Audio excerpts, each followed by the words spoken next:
आइए मेरे दोस्तों, आपका स्वागत है श्रीमद् भगवत गीता पाठ में। सबके मंगल की कामना करते हुए, ईश्वर को प्रणाम करते हुए, गुरुजनों को प्रणाम करते हुए आगे शुरू करते हैं। ये पंचम अध्याय है और 16 नंबर श्लोक तक हो चुका था। आगे उसके चलते हैं ईश्वर की कृपा से और आप लोगों के सहयोग से। तो अब भगवान ने जो कहा था कि उस ज्ञान से, जिस आत्म तत्व का मैंने आपको ज्ञान दिया, उस ज्ञान से अपने सभी पापों से रहित होकर, जिस प्रकार सूर्य के प्रकाश में सब कुछ स्पष्ट दिखाई देता है, ऐसे ही सब ये जितनी देहें हैं सब अनात्म तत्व है और उसे आत्मा ही नित्य है, पदार्थ है, वही एक वस्तु है जो नित्य है। उसको जान करके और उसको दृढ़ करने के लिए, उस ज्ञान को और दृढ़ करने के लिए आगे भगवान कहते हैं, क्या कहते हैं पहले उच्चारण करते हैं 17 नंबर श्लोक, उसके बाद भाष्यकार जी क्या कहते हैं उस पर चलेंगे। अब भगवान अर्जुन के उस ज्ञान, दिए हुए ज्ञान को और दृढ़ करते हैं और सभी के लिए कहते हैं, सभी के लिए। आइए उच्चारण करते हैं। तद्बुद्ध्यस्तदात्मानः तन्निष्ठस्तत्परायणाः गच्छत्य पुनरावृत्तिं ज्ञान निर्धूत कल्मषाः। ऐसा भगवान ने जब अर्जुन से कहा तो भाष्यकार जी कहते हैं, जो भगवान ने कहा वो इस प्रकार है। तद्बुद्धि, तद्बुद्धि अर्थात उस निश्चयात्मिका बुद्धि, जो ज्ञान दिया पहले, जो गुरुमुख से श्रवण किया है, जो शास्त्रों द्वारा कहा गया है और जो मैंने आपको पहले कहा है, दूसरे और तीसरे अध्याय में जो कुछ कहा है, उस आत्म तत्व को जानता हुआ। तद आत्मानम, तद आत्मानम के मैं वही सत्यचित आनंद स्वरूप हूँ। तत्निष्ठा, और उसी का चिंतन करते हुए, उसी में निष्ठा रखते हुए निरंतर, तत्परायणाः, उस ब्रह्म में ही, उस आत्म तत्व में ही आश्रित अर्थात विचार रखते हुए, ध्यान रखते हुए, वृत्ति रखते हुए, उसी में यस्य, जो उसका ही आश्रित है, उस आत्म तत्व के ही आश्रित है। तो फिर उसके लिए क्या कहते हैं, जिसकी ब्रह्म में ही स्थिति हो चुकी है, उसके लिए आगे क्या कहते हैं। गच्छन्त्य अपुनरावृत्तिम, वो फिर इस संसार में जन्म लेकर नहीं आता, उसका फिर जन्म ही नहीं होता, वह मुक्त होता है। ना पुनः संसारे वर्तते, संसार में नहीं आता। गच्छन्ति अपुनरावृत्तिम, क्यों नहीं आता। पुनः कहते हैं ज्ञान निर्धूत कल्मषाः, जिस उसके ज्ञान के द्वारा उसके सभी पाप धुल चुके हैं, जो निकल चुके हैं अंतःकरण से।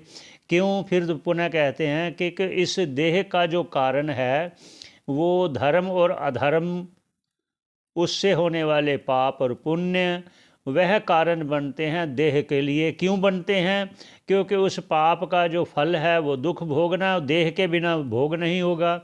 जो पुण्य का फल सुख है, वो पुण्य सुख अनुभव करने के लिए देह की ज़रूरत पड़ती है। देह के बिना अनुभव ही नहीं होता। कैसे नहीं अनुभव होता, एक बार और उदाहरण के तौर पे कहते हैं, जैसे कोई समाधि में बैठ जाए, कुछ ना चिंतन करे, इतना उसकी लगन लग जाए तो उस समय उसको इस देह का भी भान नहीं होता। तो इस देह का भी भान नहीं होता, इसका मतलब वो इस देह से भिन्न है, ये निश्चित है, इससे देह से भिन्न है। उसी अवस्था को पाने के लिए ये सभी प्रकार के भगवान उपाय बता रहे हैं, उसी अवस्था को पाने के लिए। एक और आगे और कहते हैं, अब ये कहते हैं कि इस ज्ञान का और भी एक लाभ भी है। लाभ क्या है कि व्यवहार में परिवर्तन होता है। व्यवहार में परिवर्तन, उस जो आत्म तत्व का जिज्ञासु है, धीरे धीरे जब आत्म तत्व को जान जाता है तो उसका व्यवहार में क्या परिवर्तन आता है, उस पर कहते हैं भगवान। अर्जुन से कहते हैं, क्या बोले भगवान, तो आइए पहले उच्चारण करते हैं।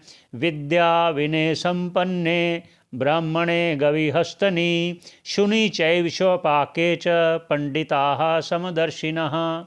ये भगवान व्यवहार को क्यों बता रहे हैं, वो इसलिए बता रहे हैं कि जितने लोग हैं, जितने ऐसे प्रेमी हैं, परमात्मा के भक्त हैं, वो जान सकें कि हम जिस गुरु की शरण में जा रहे हैं उसके व्यवहार को जानकर भी आप कुछ अंदाज़ा लगा सकते हैं कि इनमें कुछ वो तत्व है जो जान गए हैं, ताकि पहले भी कहा भगवान ने, ज्ञानिनः तत्वदर्शिनः उपदेक्षन्ति ते ज्ञानम, वही आपको ज्ञान देंगे, वही आपका उद्धार करेंगे जिन्होंने अपना उद्धार पहले कर लिया, वही उद्धार कर सकते हैं, दूसरा उद्धार नहीं कर सकता। एक अंधा दूसरे अंधे को एक सड़क पार नहीं करा सकता, तो ये भवसागर कैसे पार कराएगा? एक दूसरा, जिसने जान लिया है उसने सभी शंकाएं दूर कर ली हैं अपनी, तभी वो दूसरे की शंका को दूर करेगा। जिसकी अपनी ही शंका भी दूर नहीं हुई तो दूसरे की शंका क्या दूर करेगा? ऐसे कहा आगे भगवान ने, जो एक बार फिर पुनः उच्चारण कर लेते हैं। भगवान कह रहे हैं, विद्या विनय संपन्ने ब्राह्मणे गवि हस्तनी शुनि चैव शपाके च पंडिता समदर्शिनः।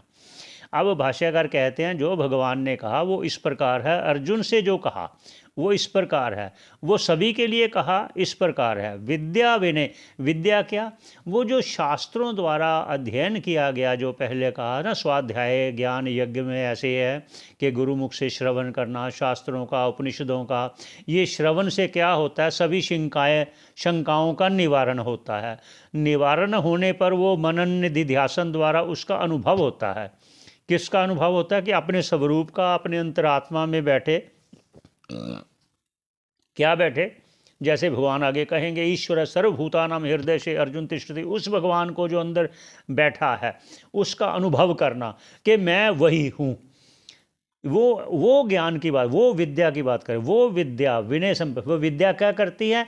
एक विनय उसके भाव में ला देती है कि उसका जो व्यवहार है वो इतना विनय पूर्वक हो जाता है, वो सभी के प्रति, चाहे उसका कोई दुश्मन हो, चाहे उसका सुसज्जन हो, चाहे कोई भी हो। कहते हैं विद्या विनय संपन्न, विद्या फिर उस विनय संपन्न कर देती है उस व्यक्ति को जिसको आत्म तत्व का ज्ञान हो चुका है। वो विद्या विनय संपन्न, विनय विनय भाव उसमें भर जाता है। और क्या होता है?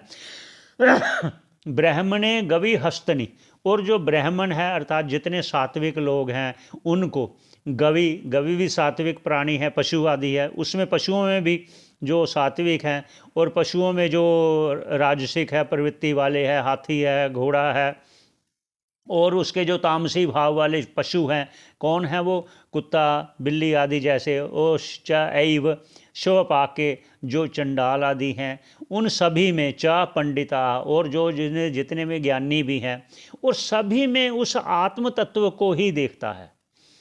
वो पंडित है, वो तत्वदर्शी है, वो तत्वज्ञानी है, वो ज्ञानी न है, तत्वदर्शी न है, जिन्होंने अनुभव कर लिया। वो किसी से राग द्वेष नहीं करता, इसलिए वो समभाव सब में देखता है उसी आत्मा को। ये कहा समदर्शिनः, समदर्शिनः कहा समान भाव से आत्मा को देखता है। समदर्शिना समझना, यहाँ पर कई लोग उसमें ये समझ बैठते हैं समदर्शी का अर्थात उसी के साथ बैठकर खाएगा क्या? नहीं नहीं, ये नहीं कह रहे।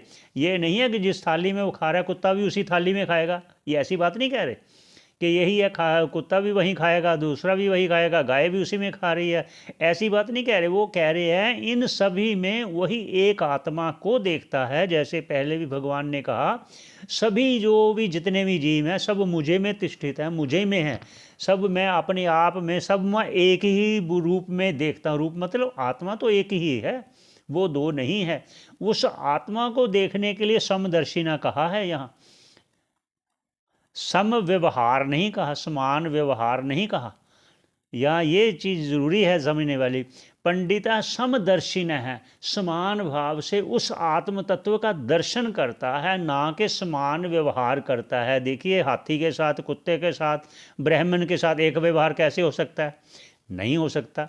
चंडाल के साथ और ब्राह्मण के साथ एक व्यवहार हो सकता है? नहीं हो सकता। व्यवहार अपनी जगह है, व्यवहार अपनी जगह है, ज्ञान अपनी जगह है। लेकिन जब व्यवहार में हम देखेंगे, विनय भाव की बात कर रहे हैं, समदर्शी की भाव कर रहे हैं, ना कि व्यवहार की बात कर रहे हैं।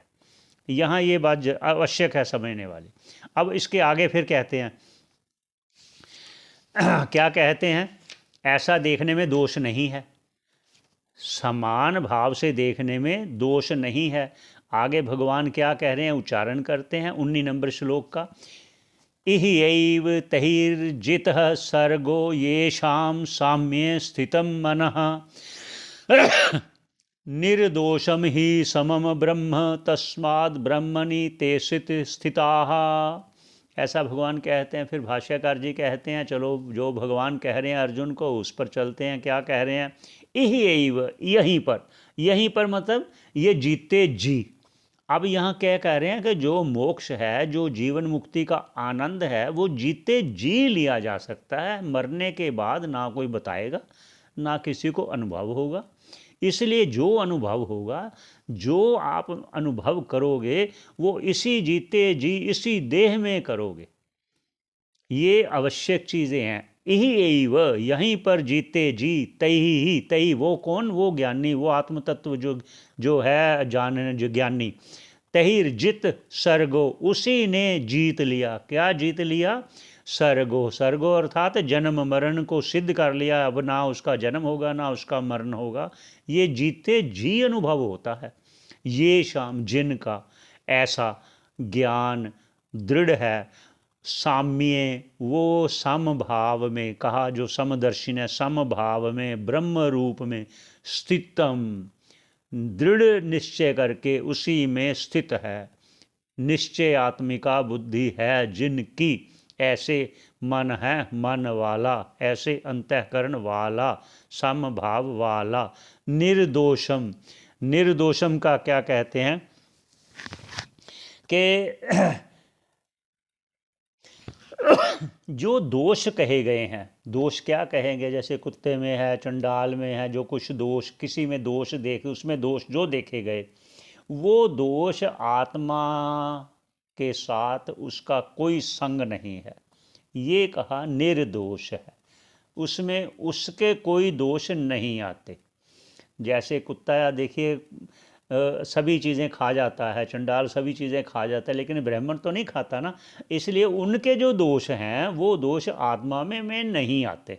निर्दोष ही निश्चित रूप से समम, समम मतलब सभी उपाधियों रहित। तो उपाधि क्या है? ये देह भी उपाधि है, मन भी उपाधि है, सभी इंद्रियां भी उपाधि हैं, और नाम भी उपाधि है। नाम से लेकर आगे आप चलते जाइए, नाम भी उपाधि है। क्योंकि जब पहले भी कहा कि मैं हूँ, बस इतना अनुभव करना है चिंतन में, मैं हूँ, बाकी सब नाम रूप आदि कुछ नहीं। भगवान भी बीच में कहेंगे आगे।